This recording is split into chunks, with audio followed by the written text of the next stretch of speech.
காங்கேயம் அருகே மாமனாரை சுட்டுக் கொண்டுவிட்டு மருமகனும் தற்கொலை செய்து கொண்டது அப்பகுதியில் பெரும் பரபரப்பை ஏற்படுத்தியுள்ளது. காங்கேயம் அடுத்த எல்லப்பாளையம் பகுதியில் குடும்ப தகராறில் மாமனாரை துப்பாக்கியால் சுட்டுக் கொண்டுவிட்டு மருமகன் தற்கொலை செய்து கொண்டுள்ளார். எல்லப்பாளையம் விவசாயம் செய்து வரும் பழனிசாமி, இவருக்கு வயது 70. இவருக்கு அம்பிகா என்ற ஒரு பெண்ணும் ஒரு மகள் உள்ளார். இவருக்கு ராஜ்குமார் என்பவர் 50 வயதுக்குரியவர். இவர் தனியார் ஆலா பிளாக் கம்பெனி நடத்தி வருகிறார்.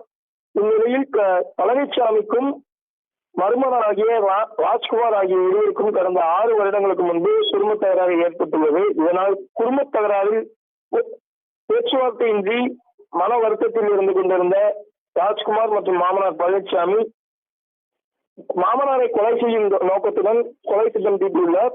இந்நிலையில் இன்றைக்கு அதிகாலை வீட்டிலிருந்து துப்பாக்கி எடுத்துக்கொண்டு எல்லப்பாளையம் நோக்கி வந்துள்ள ராஜ்குமார் பழனிசாமி 6 மாடுகளை மேய்க்க கட்டியிலிருந்து அவித்துக் கொண்டிருந்த போது 5 முறை துப்பாக்கியால் சுட்டுவிட்டு பின்னர் ராஜ்குமார் பதியூர் சென்று தனது மாமனாரை கொண்டு விடுவேன் என கூறி தானே தனது நெற்றியில் துப்பாக்கி வைத்து தற்கொலை செய்து கொண்டுள்ளார். பின்னர் படுகாயமடைந்த ராஜ்குமார் மற்றும் பழனிசாமி ஆகியோர் திருப்பூர் அரசு மருத்துவமனைக்கு மேற்சிகிச்சைக்காக அனுப்பி வைத்தனர்.